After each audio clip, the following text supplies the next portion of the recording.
ஒரு மனிதர் தெருவில் நடந்து போகும்போது ஒரு நாயை பிடித்து, அதாவது 2 காதையும் பிடித்து அப்படியே முறுக்கி தூக்குகிறார். நமக்கு தெரியும் காது பிடிச்சு துருகுனா என்ன வலி ஏற்படும் என்று. ஆனால் அந்த நபர் அதை பற்றி கொஞ்சம் கூட கவலைப்படாமல் அதை பிடித்து தூக்குகிறார். அநேகர் வேடிக்கை பார்க்கிறார்கள், சிலர் அதை வீடியோ எடுக்கிறார்கள்.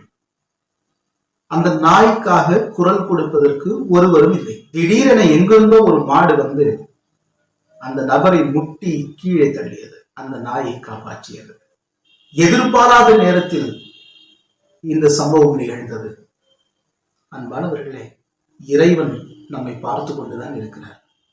இது போன்ற இக்கட்டான சூழல் வரும்போது நிச்சயம் நம்மை காப்பாற்றுவார். எனவே துன்பப்படுத்துவர்களை குறித்து கவலைப்படுவதோ, அவர்களை பழிவாங்க நினைப்பதோ, அவர்களை எதிர்ப்பதோ நம்முடைய வேலை இல்லை. நம்முடைய வேலை அவர்கள் வாழ்வுக்காக ஜெபிப்பது. மற்றதை கர்த்தர் பார்த்துக் கொள்வார்.